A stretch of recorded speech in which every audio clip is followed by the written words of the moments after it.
সেই ৰাস্তাটো কংগ্ৰেছে বনাই দিয়া ৰাস্তা আছিলে 1992 চনত যেতিয়া কংগ্ৰেছ চৰকাৰ আছিলে সেই চৰকাৰে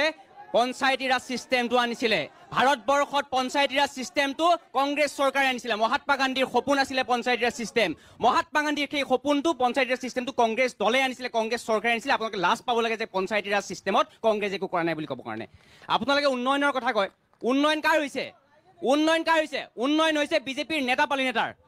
উন্নয়ন হৈছে বিজেপিৰ নেতা পালি নেতাৰ উন্নয়ন হৈছে আম্বানী আদানীৰ আৰু উন্নয়ন হৈছে আপোনালোকৰ যে কাৰ্বি পাহাৰৰ যে তুলিৰাম ৰংহাং 200 কোটি টকীয়া যে অট্টালিকাটো বনাইছে আপোনালোকৰ তেনেকুৱা নেতা পালি নেতাবিলাকৰ উন্নয়ন হৈছে গতিকে উন্নয়নৰ কথা আপোনালোকে নকব উন্নয়ন হৈছে আপোনালোকৰ মুখ্যমন্ত্ৰীৰ যি ঘৈণী পত্নী সেই পত্নীৰ যি অট্টালিকা মাটি সেইবিলাকৰ উন্নয়ন হৈছে মুখ্যমন্ত্ৰী হিমন্ত বিশ্ব শৰ্মাৰ যি ঘৈণী পত্নী সেই পত্নীৰ যি চাহ বাগান সেই চাহ বাগানৰ উন্নয়ন হৈছে গতিকে আপোনালোকে উন্নয়নৰ কথা ক'ব উন্নয়নৰ কথা আপোনালোকে কৈ ঢাক ঢোল বুজাই পেলাই আপোনালোকে চৰকাৰ আহিলে 2016 চনত আপোনালোকক অসমৰ ৰাইজে উন্নয়নৰ কথা কোৱাৰ কাৰণে হিন্দু মুছলমানৰ ৰাজনীতি কৰি ৰাজপথ দখল কৰিবলৈ চেষ্টা কৰি আছে এইবিলাক কথা আপোনালোকে নকব আপোনালোকৰ মুখত উন্নয়নৰ কথা শুনা নাপায় আপোনালোকৰ মন্ত্ৰী এতিয়াৰ মন্ত্ৰী আপোনালোকৰ এই বিধায়ক প্ৰশান্ত ফুকনে যেতিয়া কংগ্ৰেছ চৰকাৰৰ দিনত যেতিয়া ডিঙিত যেতিয়া পিয়াজৰ মালা লৈ পেলাই যেতিয়া প্ৰতিবাদ কৰিছিল মূল্যবৃদ্ধিৰ বিৰুদ্ধে প্ৰশান্ত ফুকনে যি মন্ত্ৰী হৈ থকাৰ অৱস্থাত আপোনালোকৰ এই চৰকাৰখনে মূল্যবৃদ্ধি কিয় ৰোধ কৰিব পৰা নাই সেইটো বস্তু আপোনালোকে জানিব লাগিব আৰু সেই চৰকাৰে আমাৰ ৰাইজক জনাব লাগিব আপোনালোকে প্ৰথমতে মই এবাৰ ক'ব বিচাৰিছোঁ যে কোন কোন ইয়াতে প্ৰাৰ্থী আছে অকণমান যদি থিয় হৈ দিয়ে প্ৰাৰ্থী কোন কোন আছে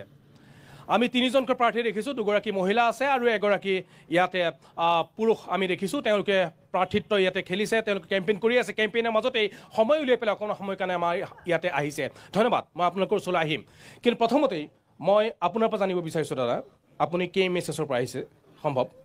আৰু কেনেকুৱা ধৰণৰ দেখিছে কিমানখিনি পৰিৱৰ্তনৰ কথা কোৱা গৈছে উন্নয়নৰ কথা কোৱা গৈছে আপোনাৰ দৃষ্টিত কিমান উন্নয়ন হ'ল বিগত সময়ছোৱাত আৰু এইবাৰৰ পঞ্চায়ত নিৰ্বাচনৰ যি 7 তাৰিখৰ ভোট গ্ৰহণ তাত কেনেকুৱা ধৰণৰ কি দৃষ্টিভংগী মইতো দেখিছোঁ যে মহামানৱ মহাত্মা গান্ধীৰ নামত যোনখন MGNREGA এক্ট এখন আইন আছিলে তাত আমাৰ যোনটো সেই সময়ত যেতিয়া MGNREGA এক্টখন আহিছিল তেতিয়া বিশ্বৰে এইটো গৌৰৱে কৈছিলে যে it is the world large employment generation creation act বুলি কৈছিল এইটো হোৱা নাই যোনে শাসন কৰিছে যেতিয়াই কৰিছে এইটো একদম ফ্লপ শ্ব' হৈছে হোৱা নাই খাটাং আপুনি যদি লক্ষ্য কৰে যে আমাৰ নগাঁও জিলাত 2023 আৰু 24 বিত্তীয় বৰ্ষত 1965.01 লাখ টকা দুখীয়া মানুহৰ MGNREGAৰ দুখীয়া শ্ৰমিকৰ কাৰণে অহা পইচা পাইছে নেকি মই আপোনালোকৰ প্ৰাগ নিউজৰ দ্বাৰাই সুধিব বিচাৰিছোঁ নাই পোৱা আজি তাৰিখত মই এটা কথা আহ্বান কৰিম যে চাওক আমি অসম এখন একেবাৰে পিছপৰা অঞ্চলৰ মানুহ ইয়াত কিবা এটা যদি আমাৰ বেনিফিচাৰীৰ কথাটো আহে সকলোতো উবুৰি খাই পৰে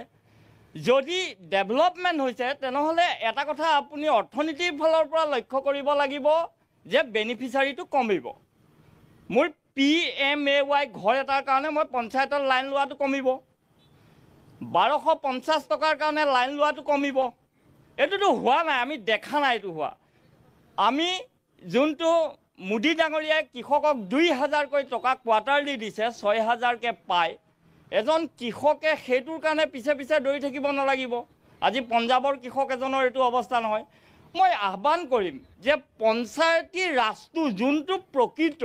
এইটো MGNREGAৰ এখন যদি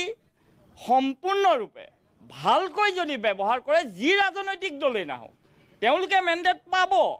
কিন্তু আজি তাৰিখত আপুনি ক'ব লাগিব যে 249 টকাৰে এটা পৰিয়াল চলিবনে এদিনত এটা পান 40 গেছৰ টেবলেটৰ দাম 10 টকা এতিয়াতো আপুনি ক'ব লাগিব যে পঞ্চায়তী ৰাজ যদি এনেকৈ চলি থাকে তেনেহ'লেতো আমি ঈশ্বৰকে প্ৰাৰ্থনা কৰিব লাগিব যে বেমাৰ আজাৰ নিদিবাও ঔষধ পাতিৰ পৰা আদি কৰি অৱস্থা নাই ইফালে 249 টকাহে এজন শ্ৰমিকে প্ৰায় তাকো দুৰ্নীতি তাকো নাপায় তাৰমানে কি এইটো বস্তু নালাগে নেকি তাৰমানে কি হৈছে তাৰমানে বিগত সময়ছোৱাত যিটো কোৱা গৈছে উন্নয়ন কৰা গৈছে ইয়াতে ৰাস্তা ঘাট বনোৱা গৈছে খোৱা পানী যোগান ধৰা গৈছে ইয়াতে জল জীৱন মিছনৰ কথা কোৱা গৈছে এইবোৰত আপোনালোক সন্তুষ্ট নহয় নেকি তাৰমানে আপুনি যিটো কৈছে মই ঠিকেই আছে আপুনি MG এনেকাৰ কথা কৈছে তাতো তেওঁলোকে কৈছে একাউণ্টত পইচা সোমোৱাই দিয়া গৈছে গোটেই একদম আপোনাৰ প্ৰতিগৰাকী মানুহৰ একাউণ্ট খোলা গৈছে এনেধৰণৰ এটা ৰিফৰ্ম এটা আহিছে এটা পৰিৱৰ্তন এটা আহিছে সেই পৰিৱৰ্তন সুখী নহয় নেকি আপুনি ডেফিনেটলি আপুনি এইটো কেৱল কাগজে কলমে পাব মই স্পষ্টকৈ কৈছোঁ যে আজিৰ তাৰিখত MG এনেগাৰ 100 দিনৰ গেৰাণ্টিড কাম দিয়া কথা আছিলে যদি শ্ৰমিকজনে কাম নাপায় তেনেহ'লে 100 দিনৰ তেখেতক নিবনুৱা ভাত্তা দিয়া কথা আছিল অসমৰ কোনোবা এজনে পাইছে নেকি 24,900 টকা আজিৰ তাৰিখত পাইছে নেকি ঠিকে আছে আমি বিজেপিৰ এগৰাকী আমাৰ সৈতে মহিলা নেত্ৰী উপস্থিত আছে তেওঁ যথেষ্ট অসন্তুষ্টি ব্যক্ত কৰিছে সঁচাই MG এনেগা ভালদৰে ইমপ্লিমেণ্ট হোৱা নাই বুলি কৈছে কেনেকুৱা ধৰণৰ এটা প্ৰতিক্ৰিয়া দিব প্ৰথমটো ৰিয়েকশ্যন কি হ'ব হয় নিশ্চিতভাৱে মই এটা কথাই ক'ম যে আমাৰ এবাৰ 2025 বৰ্ষৰ পঞ্চায়তৰ যি সংকল্প সেই সংকল্প হৈছে যে প্ৰথম সংকল্পটো হৈছে যুৱ উত্তৰণ দ্বিতীয় সংকল্পটো হৈছে শিক্ষা উত্তৰণ তৃতীয় সংকল্প সবে লৈ আছে সংকল্প আজি AGP দলেও ক'ব সংকল্পৰ কথা তিনিজনকৈ কেণ্ডিডেট আমাৰ ওচৰত আছে বহুতে সংকল্পৰ কথাই ক'ব কিন্তু মূল কথাটো হৈছে যে MG এনেগা আজি ইমপ্লিমেণ্ট হোৱা নাই বুলি তেওঁ এটা ইয়াতে কৈছে যে ইমপ্লিমেণ্ট হৈছে কিন্তু তাৰ ফল যিটো আহিব লাগে যিটো ৰিজাল্ট আহিব লাগে আউটকাম যিটো আহিব লাগে সেই আউটকামটো পোৱা নাই বুলি কৈছে ৰাইজে অৰ্থাৎ আপোনালোকে বিগত সময়ছোৱাত ইয়াত 10 বছৰ হ'বলৈ হৈ আছে আপোনালোকে পাৱাৰত আছে কিন্তু এনেকুৱা ধৰণৰ অভিযোগ যদিও এতিয়া আহি থাকে কাৰণ দুখীয়া ৰাইজক উদ্ধিত কৰাৰ কাৰণে MG এনেকৈ অনা গৈছিলে এই বস্তুটো ফ্লপছো বুলি কৈছে ফ্লপছো একচুৱেলি একেবাৰে নহয় কাৰণ গ্ৰাম্য অঞ্চলত যিমানবিলাক আমাৰ ৰাস্তা ঘাট হওক বিভিন্ন ধৰণৰ মাটি ফিলাপৰ যিখিনি কাম হৈছে সেইখিনিতো MG এনেগাৰ জৰিয়তে হৈছে সেইখিনিতো আমাৰ স্থানীয় যিখিনি শ্ৰমিক হয় তেখেতলোকে কৰি আছে গতিকে তেনেকুৱা বিৰোধী বা তেনেকুৱা বিভিন্ন দল সংগঠনৰ মানুহে বিভিন্ন ধৰণৰ মতামত উঠাব পাৰে কিন্তু আমি এইটো নিশ্চিতভাৱে আমি ষ্ট্ৰংলি এটা কথা ক'ব বিচাৰোঁ যে সমাজৰ উন্নয়ন কিন্তু যিখিনি হৈছে বিজেপি চৰকাৰৰ জৰিয়তে হৈছে সেইখিনি মানুহে যদিও এনেকুৱা টিভি শ্ব'ত ক'ব পাৰে কিন্তু বুকুত হাত থৈ বা সেইখিনি খুব দৃঢ়তাই ক'ব নোৱাৰে যে উন্নয়ন হোৱা নাই বা সমাজৰ প্ৰত্যেকজন শেষৰজন ব্যক্তিলৈকে যে যে বিজেপি চৰকাৰ যিখিনি উন্নয়ন সেই উন্নয়নখিনিয়ে চুই যোৱা নাই মই সেই গতিকে 2025 বৰ্ষৰ পঞ্চায়তৰ যিটো সংকল্পৰটো কথা আকৌ এবাৰ ক'বলৈ গৈছোঁ যে মহাত্মা গান্ধীয়ে কৈ গৈছিলে যে পঞ্চায়তী ৰাজ হৈছে এখন দেশৰ এখন সমাজৰ আত্মা গতিকে গ্ৰাম্য স্বৰাজ আমি যিটো কওঁ গ্ৰাম্য স্বৰাজৰ এটা বতৰা গতিকে আমাৰ প্ৰথম সংকল্পটোৱে হৈছে যুৱ উন্নয়ন যুৱ উত্তৰণ হৈছে যুৱ শক্তি হৈছে ৰাষ্ট্ৰ শক্তি যদি যুৱকসকলৰ উত্তৰণ হয় যুৱকসকল শক্তিশালী হয় নিশ্চিতভাৱে সমাজৰ উন্নয়ন হ'ব এখন দেশ শক্তিশালী হ'ব দ্বিতীয়তে হৈছে শিক্ষা কমেণ্ট কৰিব বিচাৰিব ইয়াতে যুৱ উন্নয়নৰ কথা কৈছে মই ঋতুক অনুৰোধ জনাইছোঁ আৰু এটা মাইক লৈ আহিবলৈ যুৱ উন্নয়নৰ কথা কৈছে কিমানখিনি সন্তুষ্ট কাৰণ চৰকাৰে কৈ থাকে যে ইয়াতে যুৱ উন্নয়ন হৈছে আৰু লগতে এইটো কৈ আছে যে তেওঁলোকে 1 লাখ চাকৰি দি আছে বছৰে এই কথাবোৰ আহিছে প্ৰথম কথা হ'ল 1959 চনৰ 2 অক্টোবৰৰ দিনাখন জাতিৰ পিতা মহাত্মা গান্ধীৰ যি স্বৰাজৰ সপোন আছিল সেই সপোন বাস্তৱায়িত কৰিবলৈ তেতিয়া প্ৰধানমন্ত্ৰী জৱাহৰলাল নেহেৰুৱে গ্ৰাম্য স্বৰাজ আৰম্ভ কৰিছিল 1959 চনৰ 2 অক্টোবৰৰ দিনাখন মহাত্মা গান্ধীৰ জন্মদিনৰ দিনাখন আজিৰ তাৰিখত ভাৰতবৰ্ষত এনেকুৱা বহুতো ব্যক্তি আছে বহুতো অনুষ্ঠান প্ৰতিষ্ঠান আছে বহুতো সংগঠন আছে দল আছে যিসকল আচলতে তেওঁলোকে মহাত্মা গান্ধীক অস্বীকাৰ কৰিব খোজে আৰু একে সময়তে আচলতে তেওঁলোকে নাথুৰাম গডছেৰ উত্তৰসূৰী বুলি গৌৰৱ কৰে কিন্তু মই কথাখিনি যদিও অলপ ব্যতিক্ৰম তথাপি মই ক'বলৈ এইকাৰণে বাধ্য হৈছোঁ মই গৈ আছোঁ মই গোটেই কথাখিনিলৈ গৈছোঁ কিন্তু আজি এই যি অনুষ্ঠানটো প্ৰাগ নিউজৰ ফালৰ পৰা হৈছে এইকাৰণেই হৈছে কাৰণ সেই সপোন আছিল মহাত্মা গান্ধীৰ স্বৰাজৰ সপোন এতিয়া প্ৰথম কথা হ'ল যি MG এনেগাৰ কথা কোৱা হৈছে এই MG এনেগাৰ মই এটা সুন্দৰ উদাহৰণ আপোনাক দেখুৱাবলৈ খুজিছোঁ এইটো চাওক MG এনেগাৰ এটা কাম এইটো আপোনালোকৰ কেমেৰামেনে সুন্দৰকৈ দেখুৱাব পাৰিব এই কামটোত আপোনাক দেখুৱাব এইটো এষ্টিমেটেড এমাউণ্টটো আছে 8.94 লাখ এই যিখিনি ঠাই আছে এইখিনি খুব বেছি যদি হয় একঠা মাটিত আৰ্ট ফিলিং কৰিবৰ কাৰণে তেওঁলোকে 9 লাখ টকা নিৰ্ধাৰণ কৰিছে আৰু তাৰ ভিতৰত তেওঁলোকে 1.33 লাখ প্ৰায় 1.5 লাখ টকা তেওঁলোকে মেটেৰিয়েলৰ নামত দিছে আৰু বাকী যিখিনি 7.5 লাখ টকা আছে 7.5 লাখ টকা তেওঁলোকে ডেইলি ৱেজেছৰ নামত দিছে এতিয়া কথা হ'ল এই পাৰিশ্ৰমিকৰ নামত যিটো তেওঁলোকে 7.5 লাখ টকা দিব এই 7.5 লাখ টকাৰ 1300 টকাকে প্ৰত্যেকজন ব্যক্তিৰ একাউণ্টত সোমাব একাউণ্টত সোমোৱাৰ পাছত 300 টকা ব্যক্তিজনক দি পেলাই 1000 টকা উলিয়াই আনে 1000 টকা সেই নিৰ্দিষ্ট পলিটিকেল হয় ৰাজনৈতিক দলৰ কোনোবা বিশেষ ব্যক্তিয়ে লয় কোনোবা পঞ্চায়তৰ সভাপতিয়ে ল'ব কোনোবা মেম্বাৰে ল'ব গতিকে উন্নয়ন ডেফিনেটলি হৈছে উন্নয়ন হৈছে কি সকলৰ যে পঞ্চায়তৰ প্ৰেচিডেণ্টৰ উন্নয়ন হৈছে কোনোবা ৰাজনৈতিক দলৰ পঞ্চায়তৰ প্ৰেচিডেণ্টৰ উন্নয়ন হৈছে মেম্বাৰৰ উন্নয়ন হৈছে কিন্তু সাধাৰণ মানুহৰ বিজেপি কেডাৰ উন্নয়ন হৈছে কেৱল বিজেপি বুলি নকওঁ এই একেটা বস্তু আজি যদি বিজেপিৰ দিনত দেখিছে একেটা বস্তু কংগ্ৰেছৰ দিনত মানুহে প্ৰত্যক্ষ কৰিছিল একেটা বস্তু মই গতিকে অকল নিৰ্দিষ্ট দল এটাক দোষাৰোপ কৰিবলৈ নাযাওঁ মই এই মানসিকতাক দোষাৰোপ কৰিবলৈ যাওঁ আৰু যিসকল ব্যক্তিয়ে আজিলৈকে আজি এতিয়া বিজেপিৰ ব্যক্তিগৰাকীয়ে যিখিনি কথা কৈছে তেওঁলোকো নিশ্চয় এনেকুৱা টকা দুৰ্নীতিয়ে গোট খোৱা টকাৰ ওপৰতে বহি আছে সেইকাৰণে আজি অসমত তুলপাৰ লৈছে আপুনি সকলোকে টকাত বহি আছে নেকি চাব লাগিব আপুনি প্ৰত্যক্ষভাৱে মোক কিয় কৈছে হয়তো প্ৰমাণ আৰু কি লাগে আপুনি প্ৰমাণ সহকাৰে দেখুৱাব লাগিব নেকি এইটোতকে ডাঙৰ প্ৰমাণ লাগে নেকি মোক এটা কথা কম ইয়াতকে ডাঙৰ প্ৰমাণ লাগে নেকি ইয়াতকে ডাঙৰ আৰু প্ৰমাণ লাগে নেকি আপোনাৰ পৰা প্ৰমাণ বিচাৰিছে আপোনাৰ পৰা এনেকুৱা মিছা অভিযোগ উত্থাপন কৰিব নোৱাৰে আপুনি প্ৰমাণ দিয়ক প্ৰমাণ নিদিয়াকে আপুনি এনেকুৱা মিছা অভিযোগ উত্থাপন কৰিব নোৱাৰে আপুনি যদি এটা মুকলিকে আপুনি এটা টক শ্ব'ত আহিছে আপুনি প্ৰমাণ সহকাৰে ক'ব লাগিব আপুনি প্ৰমাণ সহকাৰে ক'ব লাগিব ঠিক আছে আপুনি ৰাজহুৱা মঞ্চ এখনত কৈছে ৰাজহুৱা মঞ্চ মঞ্চত এইখন দেখুৱাইছো ৰাজহুৱা মঞ্চত কথা ক'লে সদায় তদন্ত হোৱাটো মই বিচাৰিম প্ৰথম কথা এই পঞ্চায়তৰ অধীনত যিটো আৰ্ট ফিডলিঙৰ কাম আছে 8.94 লাখত এনেকুৱা বিভিন্ন ঠাইত বিভিন্ন এনেকুৱা কাম দেখিছো যিবিলাক কামত চৰম দুৰ্নীতি হৈছে আৰু মই সেইকাৰণে প্ৰতিটো ব্লকত মই ব্ৰহ্মপুৰ সমষ্টিৰ কথা হওক সদৰ সমষ্টিৰ কথাই হওক এনেকে পঞ্চায়তত যি ব্যাপক ধৰণৰ দুৰ্নীতি হৈছে এই দুৰ্নীতিৰ তদন্ত হোৱাৰ কাৰণে মই আজি এই মঞ্চৰ পৰা দাবী কৰিছো যে অসম চৰকাৰৰ যদি সৎ সাহস আছে তেওঁলোকে এই দুৰ্নীতিবিলাকৰ তেওঁলোকে তদন্ত কৰাটো বিশেষ প্ৰয়োজন আছে মই এটা কথা ক'বলৈ যাম বিনা প্ৰতিদ্বন্দ্বিতা এটা কথা মই কৈছো বাইদেউ 1 মিনিট মই এটা কথা কওঁ প্ৰতিদ্বন্দ্বিতাৰ কথা আছে গণতন্ত্ৰত প্ৰতিদ্বন্দ্বিতা থাকে বিনা প্ৰতিদ্বন্দ্বিতা শব্দটোৱে আচলতে কৰবাত নহয় কৰবাত আচলতে ফেচিষ্ট মানসিকতাটো বুজায় আজি ব্ৰহ্মপুৰ সমষ্টিৰ 4টা জিলা পৰিষদত যেতিয়া নিৰ্বাচনমুখী হ'ল সেই সময়ত আমি এনেকুৱা কেণ্ডিডেট দেখিবলৈ পালো যে ব্ৰহ্মপুৰ সমষ্টিত ব্ৰহ্মপুৰ জিলা পৰিষদ পুৰণিগুদাম জিলা পৰিষদ কঠিয়াতলী জিলা পৰিষদৰ যমুনামুখ জিলা পৰিষদৰ এই 4টা জিলা পৰিষদৰ ভিতৰত 3টা জিলা পৰিষদ ভয় ভাবুকি প্ৰদৰ্শন কৰি শাসনাধিষ্ঠ দল সম্পূৰ্ণ মিছা কথা এটো সম্পূৰ্ণ মিছা কথা এটো সম্পূৰ্ণ মিছা কথা এটো সম্পূৰ্ণ মিছা কথা এটো সম্পূৰ্ণ মিছা কথা এটো উইথ ফেক্টছ এণ্ড ডকুমেণ্টছ কৈছো এটো সম্পূৰ্ণ মিছা কথা মই কোৱা কথা নহয় এটো মই কোৱা কথা নহয় দাদা এটো মই কৈ আছো এও যিটো অভিযোগ উত্থাপন কৰিছে আমি বিভিন্ন পঞ্চায়তত গৈছো সকলোতে সেই অভিযোগটো পাওঁ যে ভয় ভাবুকি বিজেপিয়ে ভয় ভাবুকি দি তেওঁলোকৰ এগেইনষ্টৰ যদি শক্তিশালী কেণ্ডিডেট থাকে ঠিক আছে মোক ক'বলৈ সুবিধা দিয়ক মোক ক'বলৈ সুবিধা দিয়ক হয় সন্মানীয় দুজন ব্যক্তিয়ে অৰাজনৈতিক সংগঠনৰ ব্যক্তি তেখেতসকল জাতীয়তাবাদী শিবিৰৰ লগত জড়িত দুজন ব্যক্তি এজন কৃষক মুক্তি সংগ্ৰাম সমিতি আৰু এজন কিবা নাগৰিক সভা বুলি ক'লে তেখেতে পৰিচয় দিছিলে এটা কথা হ'ল ঠিক আছে মানি লৈছো ভাৰতীয় জনতা পাৰ্টিৰ নেতৃত্বত যি চৰকাৰ চলি আছে পঞ্চায়ত ৰাজত দুৰ্নীতি হৈছে যদি দুৰ্নীতি হৈছে নহয় মই কথা আপুনি মানি লৈছে নেকি মই ক'বলৈ কি কৈছো আপুনি মানি লৈছে নেকি শুনি লওক মোৰ কথা ৰ'ব শুনি লওক আপুনি মানি নল'ব শুনি লওক মই কি ক'বলৈ কৈছো শুনি লওক মই কি ক'বলৈ কৈছো শুনি লওক আপোনাৰ ভাষ্যটো কওক যদি দুৰ্নীতি হৈছে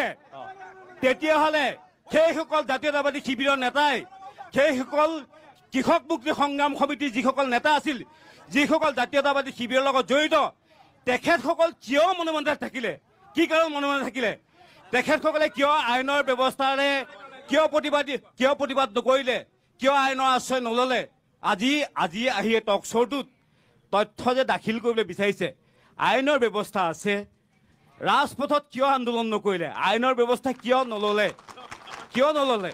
ঠিক আছে তাৰ সুবিধাটো আৰু বহুত কিবা ঠিক আছে, আছিলে তাৰ উত্তৰটো তেওঁৰ পৰা শুনো তেওঁ ক'ব ঠিক আছে বিচাৰিছে কিবা এটা। কওক হয়। প্ৰথম কথা সকলোকে ধন্যবাদ জনাইছোঁ কিন্তু এইখন চৰকাৰ ভঙা পতাৰটো নিৰ্বাচন নহয় সেইকাৰণে সকলোৱে সংযমতা বৰ্তাই ৰাখিবৰ কাৰণে আমি অনুৰোধ জনাইছোঁ প্ৰথমতে হয়নে নহয় বাৰু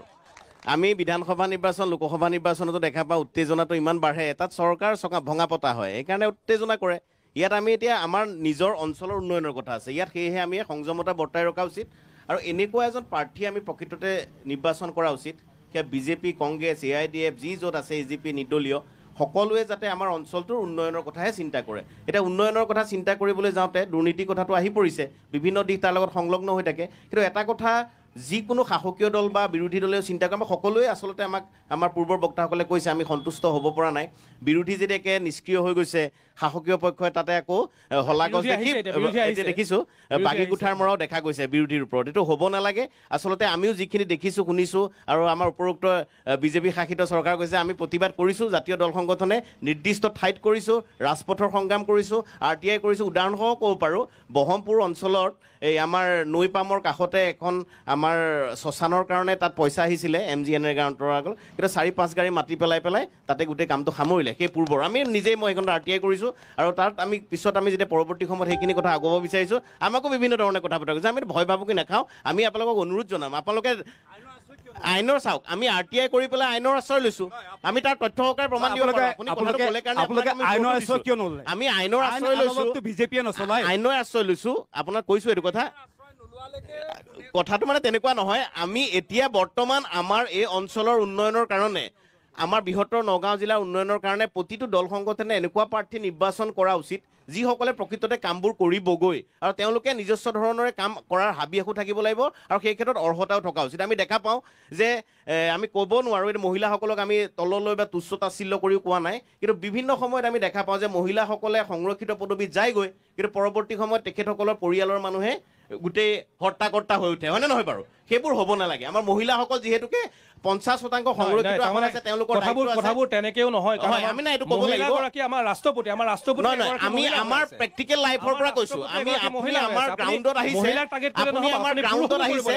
আপুনি আমাৰ গ্ৰাউণ্ডত আহিছে সেইকাৰণে আমি গণতান্ত্ৰিক দেশত আমি বসবাস আমি সেইকাৰণে কৈছোঁ পূৰ্বে কৈছোঁ যে কোনোৱে ভাবিব নালাগে কিন্তু আমি পুনৰ ক'ব বিচাৰিছোঁ যে মহিলাসকলে নিজস্ব চিন্তা চেতনাৰে আগুৱাই যোৱাৰ কেতিয়াবা ব্যৱস্থালৈ ৰাখিব লাগে পুৰুষকো আমি দেখিছোঁ নহয় আমি বুজি পাই পেলাই কৈছোঁ আমি আমাৰ যিবোৰ পঞ্চায়তৰ লগত আমি সঘনাই জড়িত হৈ থাকোঁ সেই পঞ্চায়তসমূহৰ অভিজ্ঞতাৰ জোখাৰে কৈছোঁ মহিলাসকলৰ যি গণতান্ত্ৰিক আপুনি কৈছে প্ৰাইম মিনিষ্টাৰ ৰাষ্ট্ৰপতি পৰ্যন্ত হৈছেগৈ তেখেতসকলৰ সেই যি মৰ্যাদা সেয়া তেখেতসকলে ৰাখিব লাগিব আমি আশা কৰোঁ আগন্তুক দিনত যি পঞ্চায়ত 7 তাৰিখে আমাৰ মাজত হ'ব সেই পঞ্চায়তত আমি যিসকল প্ৰাৰ্থী পাম যিসকল প্ৰাৰ্থী আমাৰ মাজত আহিব তেখেতসকলৰ পৰা আজি মনৰ ভাৱ শুনিম আৰু তেখেতসকলে কি উন্নয়ন কৰিব আমি জাতীয় দল সংগঠনে কিন্তু শাসকীয় পক্ষ হওক বিৰোধী হওক আমি কিন্তু কঠোৰ দৃষ্টি ৰাখিম আৰু চোকা সমালোচনাৰ সন্মুখীন হ'বলৈ তেখেতসকল বাধ্য হৈ থাকিব লাগিব ধন্যবাদ আমি এটা প্ৰতিবাৰে যেতিয়া ইলেকশ্যন আহে আমি এটা কথাই সদায় সেইটো বিচাৰোঁ বা আমি তেনেকুৱা আশা কৰোঁ যে যি দৰে জয়যুক্ত নহওক কিয় যি প্ৰতিনিধি নাযাওক কিয় ৰাইজৰ কাৰণে তেওঁলোকে চিন্তা কৰক আৰু এইটো এনেকুৱা নহয় যে বিজেপিয়ে কাম কৰিছে কাম কৰিবলৈ বাধ্য তেওঁলোক কাৰণ আমি গণতান্ত্ৰিক অধিকাৰ দি তেওঁলোকক আমি মেণ্ডেট এটা দিছোঁ তেওঁলোকক আমি ভোটাধিকাৰ সাব্যস্ত কৰি তেওঁলোকক পাৰত আমি আনিছোঁ গতিকে তেওঁলোকে ৰাজ্যবাসীৰ উন্নয়ন কৰিবলৈ গাঁও পঞ্চায়তৰ উন্নয়ন কৰিবলৈ তেওঁলোকৰ যিখিনি দায়বদ্ধতা সেই দায়বদ্ধতা পালন কৰিবই লাগিব এতিয়া কেনেকুৱা কৰিছে কি কৰিছে তাকে জানিবলৈ আজি আমাৰ এই পঞ্চায়ত 2025 আমি আছোঁ নগাঁৱৰ উৰিয়া গাঁৱত এটা বিৰতি প্ৰথমটো বিৰতিৰ সময় হৈছে বিৰতিৰ পিছত পুনৰ উভতি আহিম আপোনালোকে চাই আছে পঞ্চায়ত 2025 প্ৰাগ নিউজৰ বিশেষ অনুষ্ঠান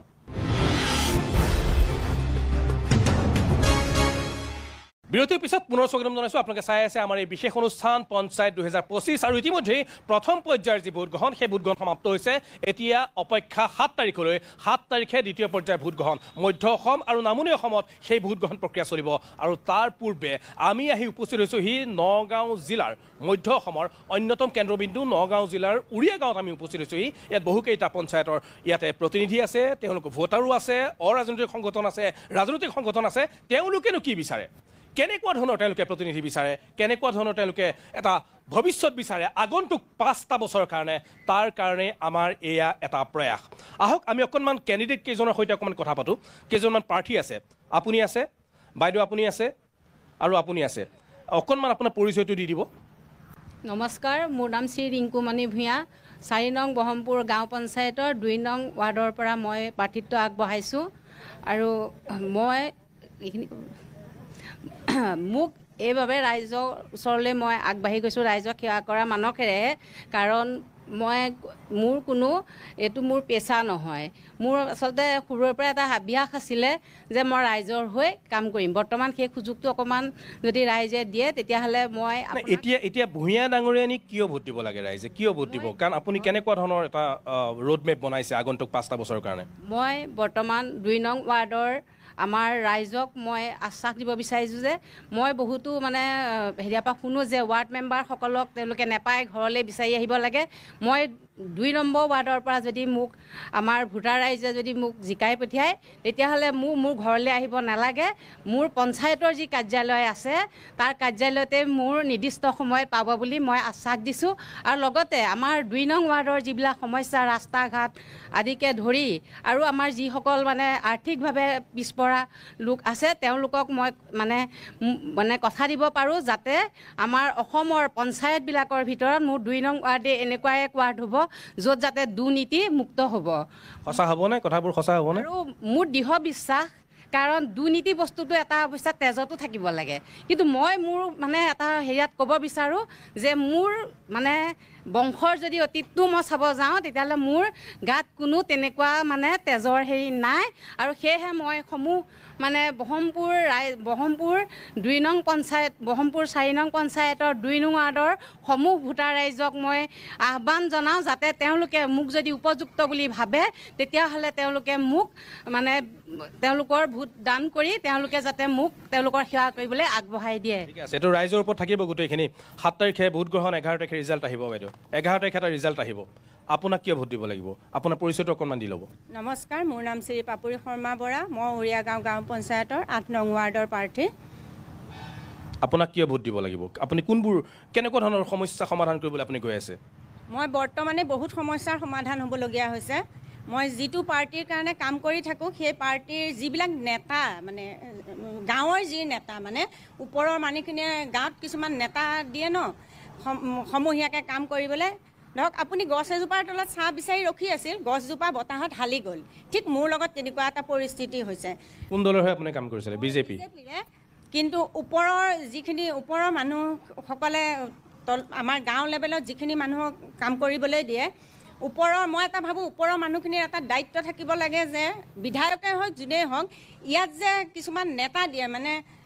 গাঁৱৰ তেওঁলোকে সঠিকভাৱে কামটো কৰিছেনে নাই সেইটো চাব লাগে মানে কাৰোবাক ভাল পালেই তেওঁক ছাপোৰ্ট কৰিব কাৰোবাক পাৰ্চনেলি বেয়া পালে তেওঁক ছাপোৰ্ট নকৰিব তেনেকুৱা হ'ব নালাগে মানে মই বহুত অসুবিধাৰ সন্মুখীন হৈছোঁ সেইকাৰণে আজি আপোনালোকৰ আগত জনাইছোঁ আপুনি দলৰ বিৰুদ্ধে গুচি গ'ল আৰু নিজে বিৰুদ্ধে যোৱা নাই মই দলেই কৰিম মই জিকিলে দলেই কৰিম মই সেইটো কোৱা নাই দলৰ বিৰুদ্ধে যোৱা নাই মই বিজেপি দলৰ হৈয়ে কাম কৰোঁ কিন্তু যিখিনি নেতা দিয়ে মানে গাঁৱত সেই নেতাসকলৰ ওপৰত মোৰ এটা আক্ষেপ আছে মই নেক্সট আপোনাৰ ওচৰলৈ আহিছোঁ আপুনি আপোনাৰ পৰিচয়টো দিয়ক এবাৰ মোৰ মাতটো বহিছে মোৰ নাম মহম্মদ ইন্তাজ আলী মই বেলগুৰি ডিফুলো গাঁও পঞ্চায়তৰ সামগ্ৰী সমষ্টি 25 নং বকতগাঁও জিলা পৰিষদৰ প্ৰাৰ্থিত্ব পাওঁ অসম গণ পৰিষদৰ পৰা প্ৰাৰ্থিত্ব পাইছোঁ এতিয়া অসম গণ পৰিষদত আপুনি খেলিছে তাৰপৰা বিজেপি কেণ্ডিডেট দিছে নেকি আপোনাৰ নাই মানে মিত্ৰতা হৈছে ভালদৰে হয় মিত্ৰতা হৈছে এতিয়া আপোনাক কিয় ভোট দিব লাগে 30 ছেকেণ্ড সময় দিছোঁ আপোনাক 30 ছেকেণ্ডত ক'ব লাগে কিয় ভোট দিব লাগে আপোনাক বৰ্তমান মিত্ৰজোঁট চৰকাৰে যি উন্নয়ন গতি কাম কৰি গৈ আহিছে ইয়াতে আগতে কংগ্ৰেছৰ দখলত আছিল কংগ্ৰেছে একো কাম কৰিব পৰা নাই আমাৰ মিত্ৰজোঁট চৰকাৰে উন্নয়ন কাম কৰি গৈ আছে যিহেতুকে আমাৰ মাইনৰিটি সমষ্টি মাইকটো ঋতু এফালে দিবা কংগ্ৰেছৰ ফালে কংগ্ৰেছে একোৱে কাম কৰা নাই এটা অভিযোগ আহিছে কংগ্ৰেছে বোলে একোৱে কাম কৰা নাই কংগ্ৰেছ আমি দেখা পাইছোঁ বিগত যি পঞ্চায়ত গৈছে কোনো কাম কৰিব পৰা নাই পঞ্চায়ত ব্যৱস্থাটো হৈছে উন্নয়নৰ ব্যৱস্থা গতিকে আমাৰ প্ৰাৰ্থীয়ে আমাৰ দলে মৃত্যুতে উন্নয়নৰ হকে কাম কৰি আছে গতিকে আমাক প্ৰাৰ্থীক ৰাইজে ভোট দিব লাগে উন্নয়নৰ প্ৰতি লক্ষ্য ৰাখি ঠিক আছে মই কাউণ্টাৰ এটা ল'ম কংগ্ৰেছে একো কৰা নাই বুলি কৈছে কি ক'ব আপুনি আচলতে তেওঁ যিটো কথা কৈছে কংগ্ৰেছে একো কৰা নাই তেওঁ আচলতে লাজ পাব লাগে তেওঁ যিটো ৰাস্তাত খোজকাঢ়ি ফুৰে সেই ৰাস্তাটো কংগ্ৰেছে বনাই দিয়া ৰাস্তা আছিলে 1992 চনত যেতিয়া কংগ্ৰেছ চৰকাৰ আছিলে সেই চৰকাৰে পঞ্চায়তী ৰাজ ছিষ্টেমটো আনিছিলে ভাৰতবৰ্ষত পঞ্চায়তী ৰাজ ছিষ্টেমটো কংগ্ৰেছ চৰকাৰে আনিছিলে মহাত্মা গান্ধীৰ সপোন আছিলে পঞ্চায়তী ৰাজ ছিষ্টেম মহাত্মা গান্ধীৰ সেই সপোনটো পঞ্চায়তী ৰাজ ছিষ্টেমটো কংগ্ৰেছ দলে আনিছিলে কংগ্ৰেছ চৰকাৰে আনিছিলে আপোনালোকে লাজ পাব লাগে যে পঞ্চায়তী ৰাজ ছিষ্টেমত কংগ্ৰেছ একো কৰা নাই বুলি ক'ব কাৰণে আপোনালোকে উন্নয়নৰ কথা কয় উন্নয়ন কাৰ হৈছে উন্নয়ন হৈছে বিজেপিৰ নেতা পালি নেতাৰ উন্নয়ন হৈছে বিজেপিৰ নেতা পালি নেতাৰ উন্নয়ন হৈছে আম্বানী আদানীৰ আৰু উন্নয়ন হৈছে আপোনালোকৰ যে কাৰ্বিবাহৰ যে তুলিৰাম ৰংহাং 200 কোটি টকীয়া যে অট্টালিকাটো বনাইছে আপোনালোকৰ তেনেকুৱা নেতা পালি নেতাবিলাকৰ উন্নয়ন হৈছে গতিকে উন্নয়নৰ কথা আপোনালোকে নক'ব উন্নয়ন হৈছে আপোনালোকৰ মুখ্যমন্ত্ৰীৰ যি ঘৈণী পত্নী সেই পত্নীৰ যি অট্টালিকা মাটি সেইবিলাকৰ উন্নয়ন হৈছে মুখ্যমন্ত্ৰী হিমন্ত বিশ্ব শৰ্মাৰ যি ঘৈণী পত্নী সেই পত্নীৰ যি চাহ বাগান সেই চাহ বাগানৰ উন্নয়ন হৈছে গতিকে আপোনালোকে উন্নয়নৰ কথা উন্নয়নৰ কথা আপোনালোকে কৈ ঢাক ঢোল বুজাই পেলাই আপোনালোকে চৰকাৰ আহিলে 2016 চনত আপোনালোকক অসমৰ ৰাইজে উন্নয়নৰ কথা কোৱাৰ কাৰণে উন্নয়নৰ নামত আপোনালোকে হিন্দু মুছলমানৰ ৰাজনীতি কৰি ৰাজপথ দখল কৰিবলৈ চেষ্টা কৰি আছে এইবিলাক কথা আপোনালোকে নকব আপোনালোকৰ মুখত উন্নয়নৰ কথা শুনা নাপায় আপোনালোকৰ মন্ত্ৰী এতিয়াৰ মন্ত্ৰী আপোনালোকৰ এই বিধায়ক প্ৰশান্ত ফুকনে যেতিয়া কংগ্ৰেছ চৰকাৰৰ দিনত যেতিয়া ডিঙিত যেতিয়া পিয়াজৰ মালা লৈ পেলাই যেতিয়া প্ৰতিবাদ কৰিছিল মূল্যবৃদ্ধিৰ বিৰুদ্ধে প্ৰশান্ত ফুকনে যি মন্ত্ৰী হৈ থকাৰ অৱস্থাত আপোনালোকৰ এই চৰকাৰখনে মূল্যবৃদ্ধি কিয় ৰোধ কৰিব পৰা নাই সেইটো বস্তু আপোনালোকে জানিব লাগিব আৰু সেই চৰকাৰে আমাৰ ৰাইজক জনাব লাগিব আপোনালোকে মূল্যবৃদ্ধি ৰোধ কৰিব নোৱাৰা চৰকাৰখনে উন্নয়নৰ কথা ক'ব আপোনালোকৰ মুখ্যমন্ত্ৰী ৰাইজে শুনিব লাগিব ন আপোনাৰ কথাখিনি একদম ডাইৰেক্ট কৈ লওক 30 ছেকেণ্ড আপুনি কথাখিনি কৈ লওক আপুনি কৈ লওক মুখ্যমন্ত্ৰীগৰাকীয়ে যেতিয়া দিনক দিনে পঞ্চায়ত নিৰ্বাচনটো পিছুৱাই গৈ আছিল তাৰ কাৰণ কি আছিল তাৰ কাৰণটো আছিল তেওঁ জানে যে তেখেতৰ চৰকাৰখনে উন্নয়ন কৰিব পৰা নাই তেখেতৰ চৰকাৰখনে কেৱল হিন্দু আৰু মুছলমানৰ ৰাজনীতি কৰি আছে তেখেতৰ চৰকাৰখনে উন্নয়ন কৰিব নোৱাৰাৰ কাৰণে আমাৰ ৰাইজে অসমৰ ৰাইজে তেখেতক হেৰি কৰিছে নস্বাত কৰিছে আৰু সেইটো কাৰণে তেখেতৰ উন্নয়ন কৰিব নোৱাৰাৰ কাৰণে এই পঞ্চায়ত নিৰ্বাচন তেওঁ পাতিবলৈ তেওঁলোকৰ মন নাছিলে ঠিক আছে কৈছে যে উন্নয়ন কৰিব পৰা নাই বুলি কৈছে উন্নয়ন কৰিব পৰা নাই বুলি কৈছে নাই মই বেলেগ এজনক ল'ম মই তোমাৰ ওচৰলৈ আহিছোঁ তেওঁ কৈছে যে উন্নয়ন একেবাৰে সাৰ মৰ্ম তেওঁ গোটেইখিনি বুজাই দিছে একো কৰিব পৰা নাই তেওঁলোকৰ চৰকাৰ থাকোঁতে তেওঁলোক শুয়ে থাকিলে এতিয়াও তেওঁলোক শুয়ে আছে আৰু শুয়ে থাকিব আৰু কেতিয়াও সাৰ নাপায় তেওঁলোকে সদায় শুই থাকিব তেওঁলোকৰ দায়িত্ব হ'ল শুৱা আৰু লুণ্ঠন কৰা মানুহক অত্যাচাৰ কৰি পেলাই দাবী ধমকি দি লুণ্ঠন কৰা তেওঁলোকৰ কাম হ'ল এই নগাঁও জিলাৰ অৱস্থা দাদা কংগ্ৰেছ চৰকাৰৰ দিনত কি আছিল আপুনি সোধক এই বৰবজাৰত নগাঁও জিলাৰ মাজত মানুহ বাদ দিয়ক এনেকুৱা জেগা আছিল গৰু এজনীও খোজকাঢ়ি পাৰ হৈ যাব নোৱাৰে তাত আজি ৰাস্তা চাওক আপোনালোকে বিজেপি চৰকাৰে উন্নয়ন কৰা নাই 1 লাখ চাকৰি যেতিয়া দিছে 1 লাখতকৈ ওপৰত চাকৰি যেতিয়া দিছে হিন্দু মুছলমান চবে সমানে চাকৰি পাইছে এক ছেকেণ্ড কংগ্ৰেছ চৰকাৰৰ দুৰ্নীতিৰ উদাহৰণ মই দিছোঁ শুনক চৰকাৰ গুচি গ'ল আজি 15 বছৰ 10 বছৰ হ'ল বিজেপিয়ে চৰকাৰ গুচি যোৱা আজিও তেওঁলোকৰ আঞ্চলিক পঞ্চায়তৰ এটা টিকেট 2 লাখ টকালৈকে বিক্ৰী হৈছে এয়া তেওঁলোকৰ দলৰ স্বৰূপ বিজেপি চৰকাৰৰ দিনত চাকৰি দিছে যিসকল যুৱকে চাকৰি পোৱা নাই তেওঁলোকৰ কাৰণে 2 লাখ টকাকৈ সাবসিডি লোন দিছে বিজেপি চৰকাৰে মহিলাসকলৰ কাৰণে 30 লাখ মহিলাক 10,000 টকাকৈ দিছে উন্নয়ন হোৱা নাই আপোনালোকে যদি এই নগাঁৱত উন্নয়ন দেখা নাই আপোনালোকৰ চকু পৰীক্ষা কৰক আমি আপোনালোকৰ দায়িত্ব ল'ম ট্ৰিটমেণ্টৰ ৰেচন কাৰ্ড আছে অটল অমৃত কাৰ্ডৰ অধীনত বিনামূলীয়া ট্ৰিটমেণ্ট হয় আপোনালোকৰ চকুৰ ট্ৰিটমেণ্টৰ দায়িত্ব আমি ল'ম ঠিক আছে অভিযোগ প্ৰতি অভিযোগ চলিব আমি আকৌ আহিম আমি আহিম আমাৰ হাতত সময় আছে আমি আহিম আমাৰ লগত বাইদেউ এগৰাকী আছে আমি আহিম এটা বিৰতিৰ পিছত পুনৰ উভতি আহিম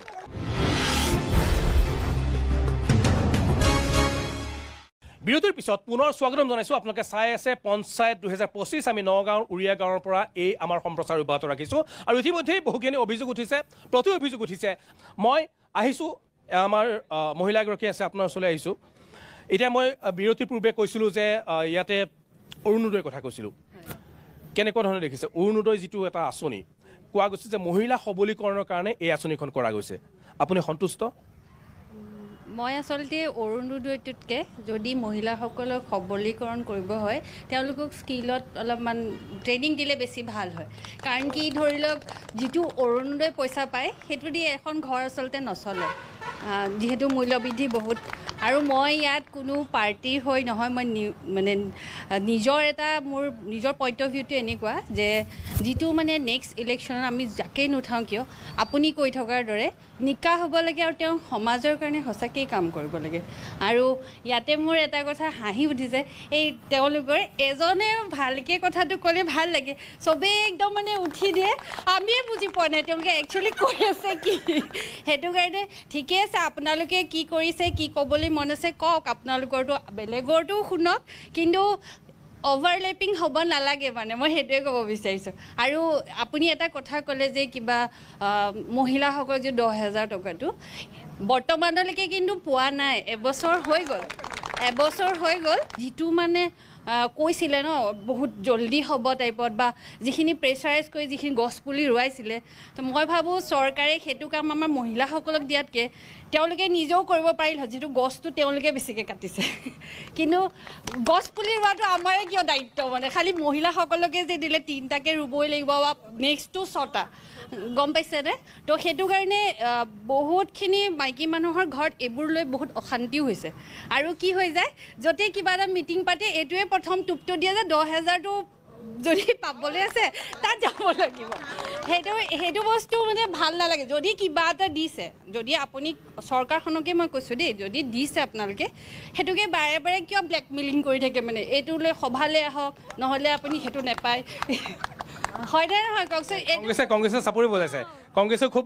আপোনালোকেও বহুত অভিযোগ আছে, আপোনালোকে নহ'লে আজি ক্ষমতা থাকিলে হয়, বহুখিনি অভিযোগো আছে। মই মানে সেই কংগ্ৰেছ বা বিজেপি নহয়, নেক্সট যদি আপোনালোকে এটা যদি দিয়ে, আমাক যদি কিবা এটা দিয়ে মহিলাসকলক, এই বাৰে বাৰে ব্লেকমেইলিংটো নকৰিব। আৰু আপোনালোকৰ এই ব্লেকমেইলিংটোৰ কাৰণে বহুতৰ ঘৰত অশান্তিও হয়। আৰু দিছে উইলিংলি দিয়ক ন। আৰু এই মোৰ মতে নাৰী সবলীকৰণটো হ'ব লাগে। আৰু আমাৰ বহুত লাখপতি কিবা কিবি এইবিলাক হৈ আছে, কিন্তু মই প্ৰেক্টিকেলি ফিল্ডত কিন্তু ইমান দেখা নাই। কাগজে কলমে কিন্তু বহুত হাই ফাই ৰেংকত গৈছে, একদম মানে বহুত ওপৰ পৰ্যায়ত, সেইটো অলপমান চাব লাগে মানে। আৰু যদি সেইটো হয়, যদি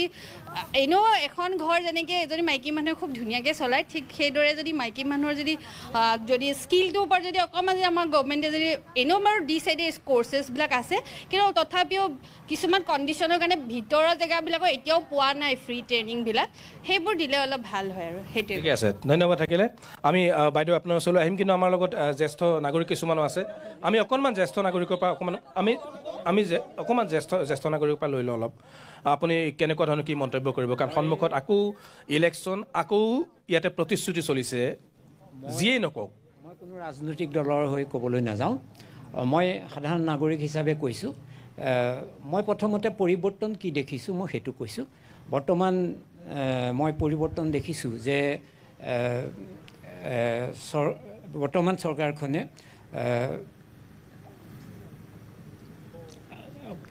যিটো 3টা স্তৰৰ আমাৰ পঞ্চায়তী ৰাজ ব্যৱস্থা, এই ব্যৱস্থাৰ জিলা পৰিষদৰ পৰা আৰু আঞ্চলিক পৰিষদৰ পৰা গাঁও পঞ্চায়তলৈ ক্ষমতা বিকেন্দ্ৰীকৰণ কৰিছে, এইটো এটা ভাল হৈছে। দ্বিতীয়তে পৰিৱৰ্তন দেখিছোঁ যে UGC নৰ্মছ মতে 1 বা 2টা সন্তানৰ ব্যক্তিক নিৰ্বাচনত প্ৰতিযোগিতা কৰিব, এইটো এটা ভাল হৈছে। তাৰপিছতে এটা মই দেখিছোঁ যে অশিক্ষিতক বাদ দি শিক্ষিতক প্ৰতিযোগিতাত নিৰ্বাচিত হ'বৰ কাৰণে কৰিছে, এইটো এটা ভাল হৈছে। তাৰপিছত মই এটা পৰামৰ্শ দিম যে বিধায়ক পুঁজিটো কাটি পেলাই গাঁও পঞ্চায়তক দিব লাগে, তেতিয়া গাঁও পঞ্চায়তক দিলে আৰ্থিক ক্ষেত্ৰত এটা ভাল হ'ব। আৰু গাঁও পঞ্চায়তটো আগতে যিখিনি ক্ষমতা আছিল তাতকৈ বিগত সময়ছোৱাত বিভিন্ন তেওঁলোকক ক্ষমতা দিয়া গৈছে, কিন্তু সেই পইচাখিনি ইউটিলাইজেশ্যন হোৱা নাই। আপুনি এইটো ভুল কৈছে, কাৰণ আগৰ চৰকাৰখিনিত মই দেখিছিলোঁ যে গাঁও পঞ্চায়ত আৰু আঞ্চলিক পঞ্চায়তৰ পৰা ক্ষমতা কাটি নি জিলা পৰিষদক দিয়া হৈছিলে, আৰু সেই জিলা পৰিষদে আনকি যিটো পুঁজিৰ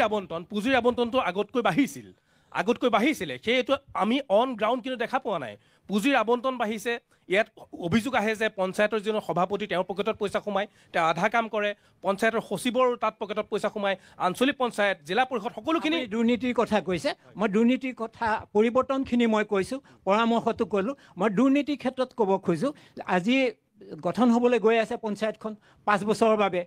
সেই পঞ্চায়তৰ প্ৰতিনিধিসকলে কি কাম কৰিব লাগিব সেইটো মই পৰামৰ্শ দিব খুজিছোঁ সেইসকলক যে গাঁৱে গাঁৱে গৈ পেলাই মিটিং কৰক, সভা পাতক, সভা পাতি পেলাই তাত কিখিনি আঁচনি প্ৰস্তুত কৰিব লাগে, সেই আঁচনিৰ ওপৰত পুঁজিৰ চূড়ান্ত আবণ্টন কিমান দিছে সেইটো সিদ্ধান্তবিলাক অসম চৰকাৰৰ সহযোগত অসম চৰকাৰে এটা কাম কৰিব লাগে যে পঞ্চায়তী ৰাজ এপছ এটা খুলিব লাগে। সেই পঞ্চায়তী ৰাজ এপছটোত গোটেই অসমৰ আঁচনিখিনি মানে ধৰি লওক সোমোৱাব লাগে। তাৰ পৰিৱৰ্তে আঁচনিৰ পৰিৱৰ্তে বিপৰীতে কিমান টকা তাত আবণ্টন দিছে সেইটো উল্লেখ থাকিব লাগে। তেতিয়া কি হ'ব সেইটো তাত সংৰক্ষণ কৰিব লাগে এপছটোত। আৰু তেতিয়া এপছটোত যেতিয়া সংৰক্ষিত হ'ব তেতিয়া আমি অনলাইনত আমি চাব পাম আৰু সেইটো সকলোৱে তথ্য পাব আৰু সেই তথ্যৰ ওপৰত দুৰ্নীতি হৈছে নেকি ইনকুৱাৰী কৰিব পাৰিব। আৰু কথা হৈছে কি আমি পৰৱৰ্তী ভৱিষ্যতত আমি কেনেকৈ আমাৰ ভুলখিনি দুৰ্নীতিৰ বাবে আমি ৰোধ কৰিব পাৰিম, দুৰ্নীতি তাৰ ওপৰত আমি বিশ্লেষণ কৰিব পাৰিম। আৰু এইখিনিতে কম মই শিক্ষিত আৰু অশিক্ষিত কথাটো মই কৈছিলোঁ, কিন্তু শিক্ষিত ব্যক্তিক যিবিলাক দুৰ্নীতিত লিপ্ত সেইখিনিক যদি ৰাজনৈতিক দলসমূহে বৰ্তমান নিৰ্বাচিত টিকট দিয়ে, নিৰ্বাচন হ'বলৈ টিকট দিয়ে, তেতিয়াহ'লে সেইটো দুৰ্নীতি ৰোধ হ'ব নোৱাৰিব। আৰু মোৰ কিন্তু পৰিলক্ষিত হৈছে কংগ্ৰেছত এগৰাকী আছিলে কোটি টকাৰ লুণ্ঠন কৰিছিলে। মোৰ হাতত RTI ৰিপৰ্ট আছে, মাষ্টাৰ হাৰ্ড কপি আছে। মই দেখিছোঁ এতিয়া কোনো ৰাজনৈতিক দলে ভিত্তি প্ৰদৰ্শন কৰি সেই ব্যক্তিগৰাকীক বিনা প্ৰতিদ্বন্দ্বিতাৰে নিৰ্বাচিত কৰি পেলাই বৰ্তমান আগবাঢ়ি গৈছে। কিন্তু আজি মই ইয়াত প্ৰকাশ কৰিছোঁ যে মই RTI ৰিপৰ্ট মোৰ ফেভাৰত আছে 1 কোটি টকা ঘোটলাৰ। যদি কেনেবাকৈ তেখেত সভানেত্ৰী হ'বলৈ যায় গাঁও পঞ্চায়তৰ, আজি মই ইয়াত কথা দিছোঁ মোৰ একদম ফেভাৰত ৰিপৰ্ট আছে, CGM কোৰ্টত মই কেছ দিম।